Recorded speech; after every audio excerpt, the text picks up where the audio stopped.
जय श्री राम जी की, जय श्री राम जी की, जय श्री राम जी की। आज हम वही महाप्रभु जिसको संत बोलते हैं, जिसको फकीर बोलते हैं, जिसको राजा सच्चिदानंद सदगुरु बोलते हैं, आज मैं वही महान शिरडी साईं बाबा का बारे में मैं बोलूँगा। और उनके जो प्रेरणा मुझे मिला है, मेरा अनुभूति में आपको इसी माध्यम से बताऊंगा, वो चमत्कार में बताऊंगा। उनके हर मेरे शरीर में, उनका कोन कोन में, रोम रोम में कैसे मेरे को वो आश्चर्य चमत्कार हुई, मैं आप लोग को सब इसी माध्यम से बताऊंगा। आपको तो पता होगा, अहमदाबाद नगर का, महाराष्ट्र का एक जिला में, जहां प्रभु जी की आविर्भाव हुई थी, लेकिन आज तक उनको कहां से, किसी गांव से जन्म हुआ वो कथन तो पता ही नहीं है। लेकिन ये विश्वास है 1838 में प्रभु जी की आविर्भाव उसी गांव में हुई थी, जो गांव का नाम था अहमदाबाद डिस्ट्रिक्ट में एक छोटा सा गांव। और जिस गांव में बाबा फकीर के रूप में, एक छोटा बच्चा का रूप में आए थे और एक नीम की पेड़ के नीचे बैठ गए थे। और इसको तो सबको पता होगा कि उनकी जो देहांत हुई वो 1918 विजयादशमी 15 अक्टूबर को हुई थी। और उनको पहले से आभास हो गया था कि मैं उसी दिन देहांत होगा मेरा। उनकी जो चमत्कारी है, और उस जगह में जहां नीम का पेड़ के पास जहां बैठते थे, अचानक वो 3 साल कहीं डिसअपीयर हो गए। और फिर 3 साल के बाद जब आए, बाबा वहीं पे परमानेंटली रह गए। और उनको शाही मतलब गौड़ के नाम पे पुकारा जाता है। वो संत है, वो फकीर है, वो सब धर्म का मानते हैं। उनकी कहना है, उनकी बहुत बड़ा बात है कि प्रभु जी बोलते हैं, साईं जी बोलते हैं, अल्लाह मलिक, गॉड इज मास्टर। श्रद्धा सबूरी, क्या श्रद्धा है ये। और दूसरा बोलते हैं सबूरी क्या है। और तीसरा इन्होंने बोलता है सबका मालिक एक है। वो जोगीराज है, वो सच्चिदानंद है, वो साईनाथ है, वो परम ब्रह्म है, वो फकीर है, वो संत है, वो अवतार है, भगवान भेजा हुआ कलियुग का एक अवतार है। सब वो बोलते हैं कि श्रद्धा सबूरी, ये मंत्र लेके चलिए। क्या श्रद्धा? स्नेह, ममता, प्रेम, भाईचारा, एकता। इंसान होता है, कोई हिंदू, मुसलमान, सिख, ईसाई नहीं होता है। हम सिर्फ नामकरण करते हैं, वो प्रेम भावना में चलिए। पुकारने का उच्चारण खाली बदल जाता है। भाईचारा रखो, प्रेम रखो, आनंद रखो, मान रखो, संस्कार रखो, समृद्धि रखो, विकास रखो, प्रगति करो, दूसरों को मदद करो, दूसरों को दान करो, धर्म करो, कर्म करो, नियत करो, डिवोशन करो, डिटर्मिनेशन करो, डेडिकेशन करो। ये है श्रद्धा का अर्थ। एक हाथ में श्रद्धा, दूसरा हाथ में सबूरी। ये सबूरी क्या है? कोई भी काम मन को काबू रखो, मन को नियंत्रण में रखो, शांत रखो, पेशेंस रखो, धैर्य रखो, धैर्य रखो। अपना तकदीर को जितनी आप काबू में रख सकते हैं उसको रखो। किसी से आड़ामेंट नहीं करना, आरोगेंसी नहीं करना, अनसेफ बिहेवियर नहीं करना, किसी को अंडर एस्टिमेट नहीं करना, छोटा बड़ा नहीं समझना। ये है सबूरी। ये जो श्रद्धा सबूरी की मंत्र लेके प्रभु जी कोने कोने में सारा विश्व में उनकी प्रचार आज हो रहा है। वो प्रभु संत, वो फकीर, वो ऐसा है कि बाबा है, चमत्कारी बाबा, जो नीम का पत्ता को जो मीठा बना दिया था और रामनवमी के दिन दिया में जब उनको दिया का तेल नहीं मिला, वो पानी में सारिया दिया को जलाने शुरू कर दिया।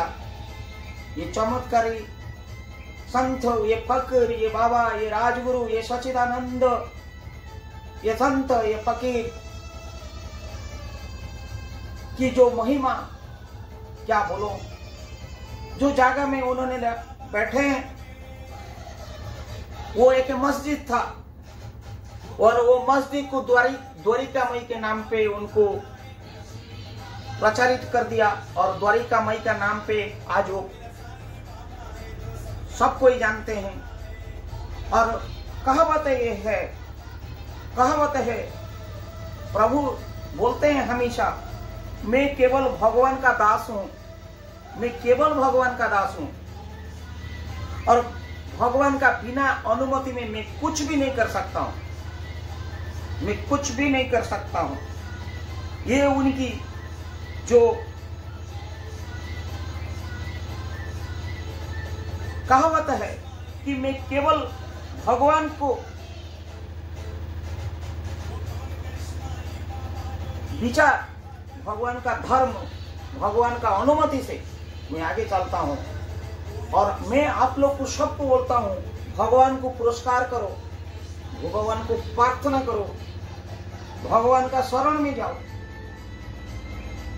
ये भगवान ही आपको रोशनी देंगे, रास्ता देंगे, आशीर्वाद देंगे, धैर्य देंगे, सबूरी देंगे।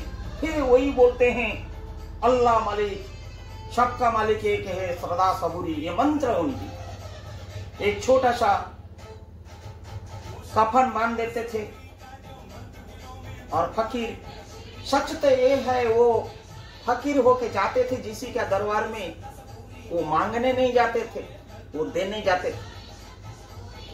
उनका श्रद्धा जहां आ गया वो वहीं जाते थे। बहाना था मांगने का, लेकिन देने के लिए तो जाते थे।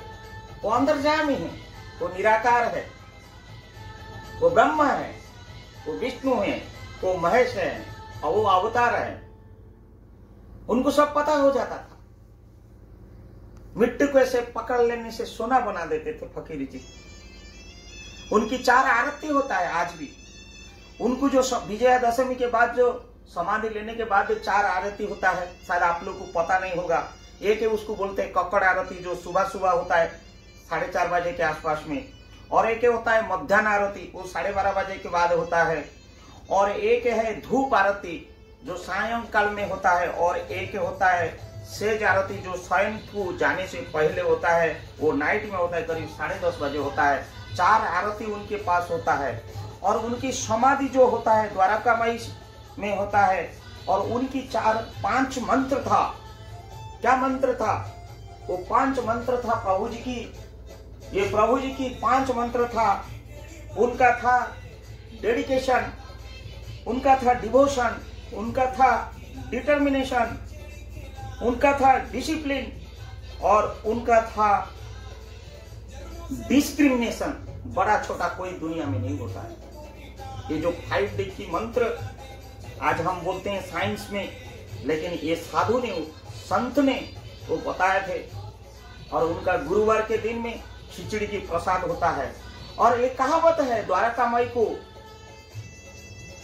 प्रति गुरुवार का दिन में लाखों, हजारों, 100 या 1 कोई भी भूखा नहीं जाता है। वहां पे अन्न प्रसाद दिया जाता है, खिचड़ी बंटन होता है। और स्वयं बाबा ने द्वारकामयी को उस दिन आते हैं श्रद्धालु को दर्शन देने के लिए। उनकी देहांत के बारे में लोग को पता है, लेकिन उनका उत्पन्न कहां से हुआ, कौन सा गांव से आया, बहुत सारी कहावत है। बहुत सारी कहावत है कि उनकी जो जन्म कब हुई और कहां से हुई, क्यों उनको सदगुरु कहा जाता है, ये बहुत रहस्यमय है। और बोलते हैं कि ये दत्तात्रेय देवता का एक अवतार है। दत्तात्रेय देवजात की एक अनुरूपक, एक अवतार का रूप में वो आए हैं। लेकिन उनको श्री साई सच्चिदानंद के रूप में, सदगुरु के नाम पे, संत के नाम पे, एक बहुत प्रकार में उनका अनेक नाम में पुकारा जाता है। मैं ये सब आज नहीं कह के उनको खाली इतना मैं कोटि कोटि नमन करता हूँ ये राजाधिराज राजगुरु को, सच्चिदानंद को, कि मेरे साथ क्या अनोनी घटना हुआ था। आइए, मैं वो जो छोटा गांव में जिसको पथरी करके बोलते हैं, जहां उनकी जन्म है और जहां वो लोग बोलते हैं कि वो पथरी गांव में जन्म हुआ था। कोई बोलते हैं तमिलनाडु में जन्म हुआ था, चाहे उनका कहीं पे भी जन्म हो। कोई बोलते हैं कि कोई एक नाविक, उनको नाविक के परिवार में जन्म हुई थी। कोई बोलते हैं वो तमिलनाडु का छोटा सा गांव से जन्म हुए थे, लेकिन सटीक आज तक किसी को भी पता नहीं है। लेकिन ये तो सत्य है कि प्रभु ने जब से उनको बचपन से देखा गया, वो के नीम के पेड़ के पास, जैसे हमारा जगन्नाथ प्रभु नीम की दारू से ही बनते हैं, ऐसे ही वो नीम के नीचे ही बैठ के संन्यास में मग्न रहते थे, ध्यान में मग्न रहते थे। कितनी सालों चला गया, कितनी सालों चला गया। प्रभु सबका उपकार करते गया, आशीर्वाद करते गया। मेरे साथ जो हुआ कहानी मैं अगर नहीं भी बोलूंगा, आप लोगों का माध्यम पे दूसरों लोग को ये कहानी पता नहीं चलेगा। एक दिन प्रभु जी की बारे में मेरे को कुछ मालूम नहीं था, कुछ मालूम नहीं था।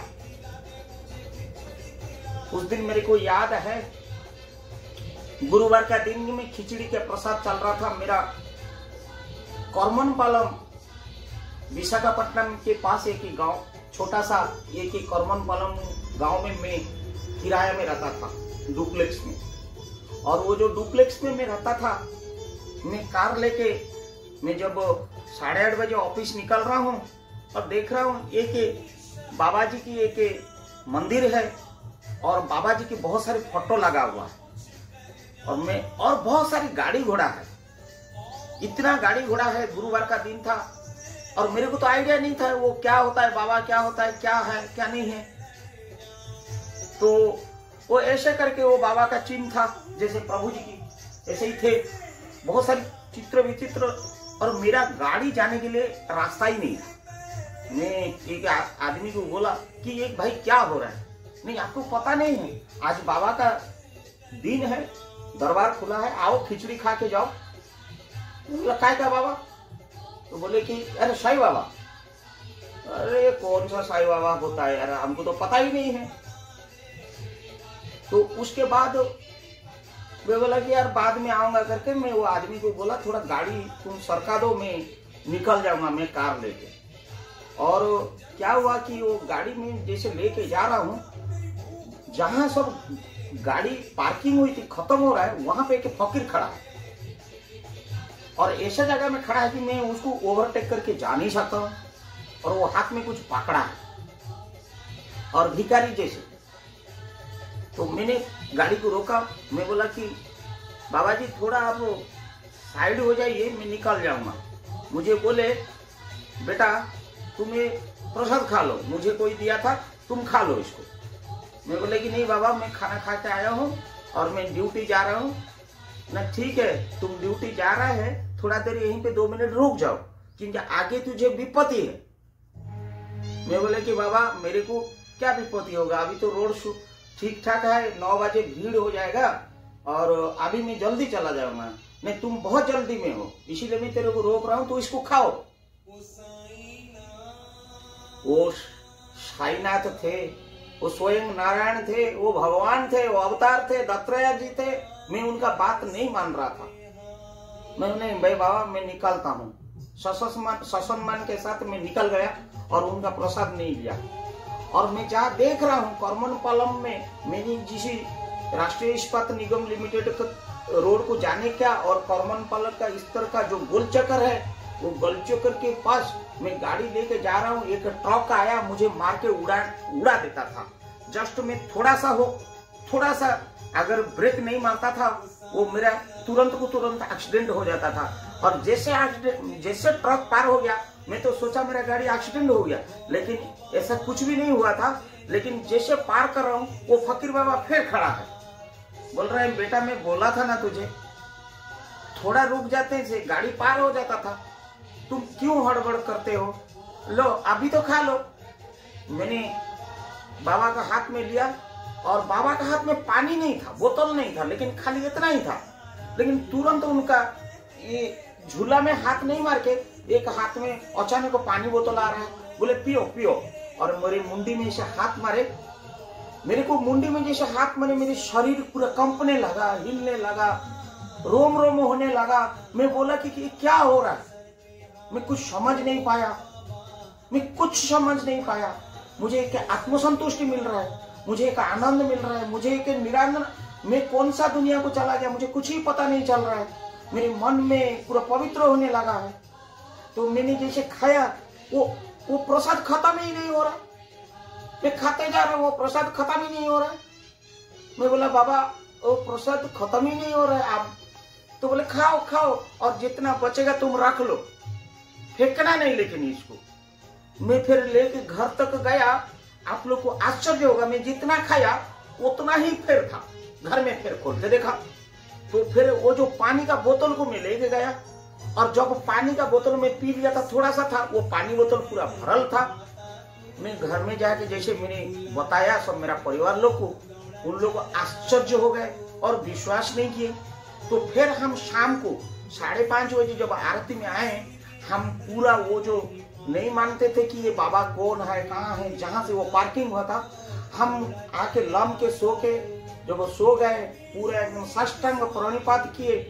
और जब उड़ता हूँ, मेरे पीछे देखता हूँ, खड़ा हो के बाबा खड़ा है, कोई बाबा खड़े हैं। मैं बोला बाबा आप हो?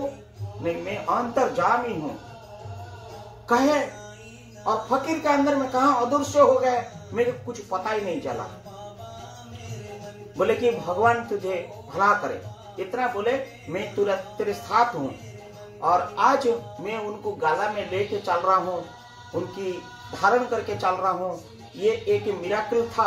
और ऐसे ही मेरे वो जगह से जब स्थानांतरण हुआ, मैं जैसे छत्तीसगढ़ को आया, छत्तीसगढ़ को आने के अंदर में मेरे को आज भी याद है, मैं दुर्ग एक्सप्रेस में आ रहा था, पूरी दुर्ग एक्सप्रेस में मैं निकल रहा था। और मैं एक छोटा जमीन खरीदी करने के लिए गया था कि ये जमीन कैसे करे। मेरे पास थोड़ा बहुत पैसा था, पैसा का इकट्ठा नहीं कर पाता था। मेरे को 2-2.5 लाख का मेरे पास था, और जमीन का कॉस्ट 6-7 लाख होगा। ये 2002 का बात, 2008 का, 2002-2003 का बात था।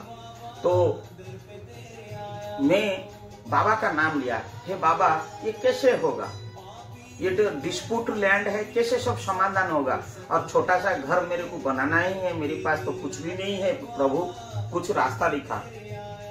मैं जब घर को गया तो एक आदमी आके मेरे को बोल रहा है, अरे आपका ना वो जमीन मैंने जो लिया था लीज में, वो पैसा मैंने नहीं दिया था, और आज आप ले लीजिए, और आपका कुछ काम होगा, और बहुत दिन लेट हो गया, इसलिए भैया माफ करना। मेरे को अचानक आश्चर्य हो रहा है कि वो पैसा मेरे को मिला। वो कितना सालों से वो पैसा नहीं दिया था, जो जमीन के हमारा लीज में लेके खेती किसानी कर रहा है, वो ला के दिया। थोड़ा बहुत वहां से मिल गया, और हमारा परिवार का ओर से थोड़ा बहुत हो गया। हमको पता ही नहीं चला, हमने जमीन तो खरीदी कर लिया। जमीन खरीदी करके हम दुर्ग एक्सप्रेस में जा रहा है, बैठ के सुबह सुबह बहुत सारी पैसेंजर है, और मैं सेकंड स्लीपर में बंधुगण बैठा था। जैसे बैठा था, जैसे नींद खुला, क्योंकि करीब करीब रायपुर होता है वो 7:30 बजे 8:30 बजे के 8:30 के आसपास में 7:30 8:30 के आसपास में वो रायपुर का आसपास जैसे हुआ तो एक बाबा जैसे एक फकीर और बेहस में पूरा मांग मांग के भीख आ रहा, कोई दे नहीं रहा है, सब तो सोए रहे। सुबह सुबह का था तो मैं उठ गया, मेरे को बोले कि दो बाबू दो, मेरे पास 20 रुपया में निकला और ऐसे दे दिया।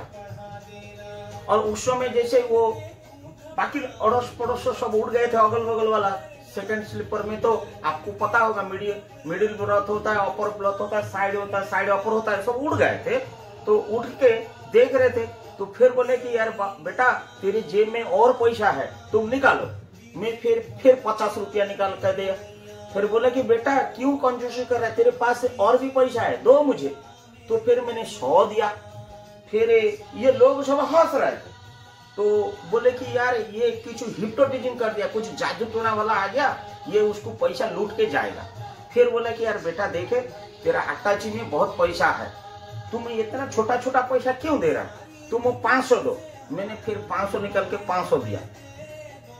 फिर 1000 रुपया वाला नोट चल रहा था, उस समय 1000 नोट। बोला कि तेरे बेटा दो। देने के बाद मैंने देखा मेरे पास जितना पैसा पत्र है मैं सब दे चुका हूँ और मेरे पास सिर्फ थोड़ा बहुत चिल्लर पैसा पड़ा हुआ। मैं बोला बाबा और नहीं है मेरे पास, थोड़ा बहुत पड़ा हुआ। तो ये लोग जितनी मेरी बैठे थे वो कंपार्टमेंट में वो हंसने लगे और बोले गया ना, लूट के लेके चला गया ना, क्या मिला यार, उतना पैसा हम लोग को चाय पानी पिला देते थे।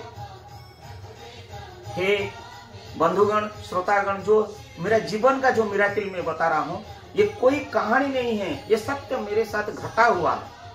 मैं स्वयं उसको आजमाया हूँ, मैं आज आपको बयान कर रहा हूँ। ये प्रभु जी की महान लीला से एक लीला मेरे साथ चमत्कारी जो हुई मैं बता रहा हूँ। आइए आगे क्या हुआ। मैंने जैसे पैसा पत्र लेके गए, मैं बोले हे प्रभु मैं तो ऐसे ही कल भिखारी था, आप ही अरेंज कर दिए थे और आपका ही ये शायद साक्षात दर्शन हो रहा है। सुबह सुबह मुझे ऐसा अनुभव हो रहा है प्रभु, मुझे अनुभव हो रहा है। और प्रभु वो जगह में छोटा सा घर कैसे बनाऊंगा उसका व्यवस्था कुछ कर दीजिए ना प्रभु। और मेरे पास तो पैसा नहीं है, मैं फिर इतना दूर कैसे भी ऑटो में जाऊंगा।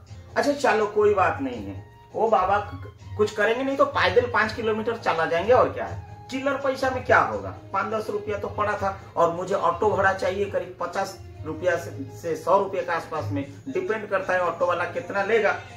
तो उसके बाद क्या होगा आप लोग को हंसी आएगा। हम जब कि भिलाई पावर हाउस करके एक छोटा सा स्टेशन है, मतलब वो दुर्ग स्टेशन, पहले हम जब उतर रहे हैं वो पर्टिकुलर जो मेरे से पैसा लिए थे वो बाबा खड़ा है। जब खड़ा है मैं बोला बाबा आप तो ट्रेन में आते थे और वो भी रायपुर से पहले वाला स्टेशन में। बाबा मैं तो अभी उतर रहा हूँ, ट्रेन अभी आया, आपके कब कौन सा गाड़ी से आके पहुंचा। मृदु हंस के बोले बेटा तेरे पास पैसा नहीं है ना ऑटो के लिए। मैं बोला नहीं बाबा आपको कैसे पता चला, ना आओ ना ऑटो में बैठो, मैं भी उधर ही जा रहा हूँ, तुम जाओगे ना सेक्टर 10 तरफ। मैं बोला हाँ बाबा। हमारा वो ऑटो में बैठे, मेरे को वो सौभाग्य हुआ, वो प्रभु का वो लीला, वो महान दृश्य लीला, अदृश्य लीला नहीं दृश्य लीला मेरे संग गए और मुझे अनुभूति हो गया था कि बाबा मेरे साथ जा रहा है। मेरे को यह अनुभूति हो गया था कि बाबा मेरे साथ जा रहा है। कि जैसे मैं उतरा सेक्टर 10 में, वो मुझे जितना ही पैसा लिए थे उससे कहीं गुना पैसा उनका झोली से मेरे को निकाल के दिए। मैं वो पैसा को जैसे ऐसे रखा, मेरे को बोले बेटा यही पैसा से तेरा घर हो जाएगा, तो चिंता मत करो जा। और जैसे मैं गया मैंने मेरा ड्यूटी किया। 2 महीने के अंदर में मेरी एक दोस्त मुझे फोन कर रहा है, अरे प्रमोद। मैं बोला कि हाँ दोस्त बोलो मनोज ना, मेरा पोस्टिंग हो गया है वो डिजाइन डिपार्टमेंट में उड़ीसा में, तुम आ जाना, कोई भी काम होगा मेरे को बताना। तुरंत को तुरंत मेरा बिल्डिंग प्लान अप्रूव हो गया, तुरंत को तुरंत, कुछ करने की नहीं, एक को पैसा की जरूरत नहीं। ऐसे ऐसे ऐसे ऐसे ऐसे ऐसे प्रभु की लीला में वो छोटा सा घर मैंने बना लिया और मेरा परिवार को खुशी देखने लगा।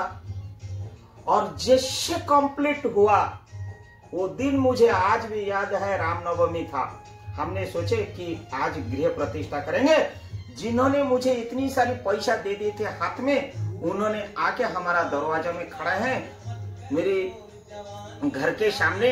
आज बोलने के लिए हिम्मत नहीं हो रहा है, इकट्ठा में हिम्मत नहीं कर पा रहा हूँ। बोल रहे हैं थोड़ा एक गिलास पानी दे दो, घर में कोई है, एक गिलास पानी दे दो, एक गिलास पानी दे दो। तो हम जब दरवाजा खोले देखे कि प्रभु जी फकीर की भेष में आए हैं। हम समझ गए थे कि प्रभु हैं, मेरी स्वयं नारायण है, अंतर्यामी है, साईनाथ सच्चिदानंद सदगुरु राजाधिराज परम ब्रह्म स्वयं आए हैं। मैं तुरंत दंडायमान हुआ, प्रभु बैठे। नहीं बेटा, मैं बैठने नहीं आया, गृह प्रवेश कर रहा है, पानी दे दो। पानी पिया। बोले कि बाकी पानी को लेके घर में छिटक दो, ये तेरा पवित्र हो जाएगा। हे प्रभु, मैंने जैसे उनको पानी रखा, मैं घर में सब लोग को बोला, बच्चे लोग को बोला, परिवार लोग को बोला कि ये प्रभु का सब लोग उनकी सानिध्य किए। और जब बोले कि सब घर में रहो, मैं जा रहा हूँ, हम बोले प्रभु कुछ जलपान, नहीं, कुछ आवश्यकता नहीं है, मैं आया था, कुछ इधर काम था। जैसे गए कहीं अदृश्य हो गए। और आज प्रभु का वो घर का आशीर्वाद से मेरी बच्चे लोग सब प्रोफेशनल होते जा रहा है और मुझे कोई कमी नहीं हो रहा है, और घर में कभी खाने का कमी नहीं हो रहा है। कहीं ना कहीं भगवान की आशीर्वाद बना है और प्रभु को शरणागमी हम लोग पूरा परिवार है। और प्रभु की ये जो चमत्कारिता, प्रभु जो संत की रूप में आते हैं और दया वर्ष के जाते हैं, मैं कह नहीं पा रहा हूँ। मेरे साथ अनेक मिराकिल है। और एक मिराकिल मैं बोलता हूँ, मेरे को एक इंटरव्यू को देना था, कोलकाता को मैं गया। मेरा वहाँ पे अभिमन्यु के दोस्त है और मेरे पास थोड़ा पैसा पत्र का प्रॉब्लम था। मैं अभिमन्यु को बोला इंटरव्यू के दिन अभिमन्यु का घर में रह जाऊंगा। मैं अभिमन्यु को बोला अभी फोन करके मोबाइल दुनिया में, ये 2011 का बात है और गर्मी का दिन था, मई जून का था, पूरा कड़क गर्मी था। हे अभी मैं कोलकाता आ रहा हूँ, थोड़ा इंटरव्यू है और इंटरव्यू देने के दौरान रात्रि जापन आपका घर में कर सकता हूँ क्या? अरे ये बेशक तू आजा। इतना दिन के बाद दोस्त बोल रहा है आजा, मैं तेरे को इंतजार कर। कब इंटरव्यू है? न परसों इंटरव्यू है। तू चिंता मत कर, मैं छुट्टी ले लूंगा, तेरे को इंतजार करूंगा।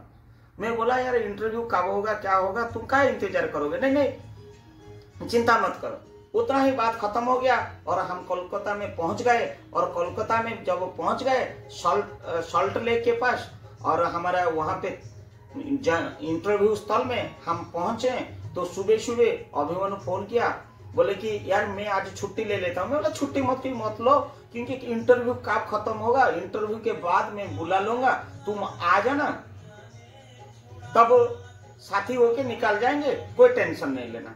और इंटरव्यू ऐसे होते मैं लास्ट कैंडिडेट था, 27 कैंडिडेट थे और मैं एज वाइज सब स्क्रूटनिंग हुई थी और मैं ही लास्ट था एक्सपीरियंस हिसाब से, और जो पैरामीटर की था मैं लास्ट कैंडिडेट था, 27वां कैंडिडेट। और मेरा इंटरव्यू खत्म होते 5:30, पूरा गर्मी का दिन, पूरा पसीना बह रहा है। और वो ड्यूटी गया, मेरा अभिमन्यु जो दोस्त है वो गया ड्यूटी। मुझे पता है दोनों का बात हो गया कि मैं ड्यूटी जा रहा हूँ, तो फोन करने से मैं ड्यूटी से आऊंगा, सीधा वो साथी होके घर निकलेंगे। और मैं जैसे निकलता हूँ कि इंटरव्यू दे के 45 मिनट्स मेरा जब इंटरव्यू हुआ, पूरा रोम पूरा पसीना बह रहा है, गर्मी का दिन, प्यास लग रहा है। मैं जैसे बाहर निकला, वो बिल्डिंग के बाहर में देख रहा हूँ मेरा दोस्त अभिमन्यु मेरे लिए पसंदीदा थम्स अप, पूरा चिल्ड थम्स अप लेके खड़ा है। बोलता है यार पी तेरा काम हो गया यार, पी। मैं बोला यार अभी 20 साल के बाद दोस्ती का मुलाकात, तू याद रखे हो कि मैं थम्स अप पीता हूँ, मेरा माने यही है कि पसंदीदा सॉफ्ट ड्रिंक्स। बोले कि अरे दोस्त हो तो कैसे याद नहीं रखूंगा, पी। अरे मैं बोला तेरा नहीं, मेरा मैं लाता हूँ ना, तू टेंशन क्यों नहीं, मैं तो पी के खड़ा हूँ तेरे लिए। मैं बोला तू तो ड्यूटी में था, तेरे को एड्रेस कैसे पता चला कि मैं यहीं पे हूँ? अरे छोड़ ना, मैं यहीं पे रहता हूँ, मुझे पता नहीं, मैं यहाँ पे कोने कोने में रहता हूँ। मैं बोला ठीक है, तू पी, मैं ऐसे पी रहा हूँ, तेरा काम हो गया, तू आराम से पी, कोई टेंशन नहीं लेने का। मैं बोला कि अभी बहुत लोग थे, मैं तो 27 नंबर कैंडिडेट हूँ। अरे तू पी ना यार, तेरा काम हो गया, तू पी। मैं ऐसे पी रहा था, मुंह को ले रहा हूँ कोल्ड ड्रिंक्स पीने के लिए। बोल रहा है कि प्रमोद तुम यहीं पे खड़े रहो। मैं तुरंत गया, यूं आया, क्योंकि उसका पैसा मुझे देना है, दुकान वाला का मैं नहीं दिया हूँ, तो मैं दे के आता हूँ। जैसे मैं पी रहा हूँ और वो जैसे पैसा देने के लिए गया, अचानक मेरा घंटी बाजने लगा। हेलो प्रमोद, तुम कहाँ हो? मैं बोला कि कौन? ना अभी बोल रहा हूँ। बोला अभी तुम तो मेरे को कोल्ड ड्रिंक्स दे रहा है, मैं पी रहा है। अरे मैं ऑफिस से निकला नहीं यार, क्या बात कर रहा है? ये कोल्ड ड्रिंक्स काय का कोल्ड ड्रिंक्स? क्या कोल्ड ड्रिंक्स? कौन सा कोल्ड ड्रिंक्स? तू कहाँ हो? पूरा कोल्ड ड्रिंक्स मेरा हाथ से भाई गिरा। मैं टेंशन में आया। मैं बोला कि ये प्रभु कहाँ आए थे? वो जगह से लेके मस्तिष्क में लगा रहा हूँ, ऊपर से फिर वो फोन घंटी फिर बाजने लगा। ऊपर से जो जहां इंटरव्यू दे के आया था वहां बोर्ड मेरे को बुला रहा है। अरे भाई वो तुम भाग गया क्या? नहीं, उनका पियन दौड़ के आ रहा है। अरे तुमको बुलावा आ रहा है। क्यों बुलावा आ रहा है? चलो मेरा इंटरव्यू तो कर। अरे बुलावा आ रहा है। फिर मैंने गया, मेरे को पूछा जा रहा है बोर्ड में कि हमारा बहुत अर्जेंट काम है, प्रोजेक्ट का काम है, और आपको 90 महीना का माहौल तो नहीं मिलेगा नोटिस पीरियड का, ओनली 30 दिन के अंदर में तुम जाओ, बढ़िया बिस्तर बांध के ये कंपनी में ज्वाइन करो। हे प्रभु, जो बोले थे कि तू पी, तेरा काम सब हो चुका है, मैं यहाँ पे कोने कोने में हूँ। और मेरा अभिमन्यु को ये सब बात जब मैंने बताया, वो स्टंड हो गया। मैं बोला प्रभु का ये दर्शन का मात्र से मेरी शरीर ही हर कोने कोने में प्रभु की लीला, ये चमत्कार। उनको केवल श्रद्धा रखो, उनके साथ प्रेम रखो, उनका शरणागत स्वामी हो जाओ और उनका श्रद्धा ऑटोमेटिक आएगा। उनका बरसात इतना होगा, प्रभु का इतना लीला, इतनी अपार, इतनी करुणा, मेरे पास कोई शब्द नहीं है। ये मेरे साथ जो चमत्कारी हुई, मैं आप लोग का माध्यम से पहुंचा रहा हूं, और आपको अच्छा लगा बुरा लगा मुझे उससे कोई मतलब नहीं है, मुझे जानना भी जरूरी नहीं है, क्योंकि सबका मालिक एक है, अल्लाह मल्लिक है, श्रद्धा सबूरी, सच्चिदानंद खिचड़ी प्रसाद का, महाप्रसाद का जो भोग लगाता है, दरबार लगता है। आज सारा विश्व उनको पूजा करता है। एक फकीर को, एक संत को, एक अवतार को मैं आपके ओर से और मेरे परिवार का ओर से, मेरे शरीर के ओर से, मेरे आत्मा का ओर से मैंने उनको श्रद्धा सुमन के रूप में कोटि कोटि नमन करता हूँ, साष्टांग प्रणाम करता हूँ। हे सच्चिदानंद सदगुरु साईनाथ, मेरे परिवार को, मेरे जनता को, मेरे जनवासी को, मेरे साथी लोग को, मेरा बंधु बांधव कुटुंब को, वसुंधरा कुटुंबम को, जितनी भी ये संसार में पशु पक्षी कोने कोने में संसार में रहते हैं, उनको हे प्रभु निराकार आप आदर्श दीजिए, आशीर्वाद दीजिए, रास्ता दिखाइए, उनका गलती को माफ करके जैसे मेरे प्रति दया रखे हैं, प्रभु सबके प्रति दया रखिए। मैं आपको विनती करता हूँ, आपको नमन करता हूँ प्रभु, नमन करता हूँ प्रभु, नमन करता हूँ।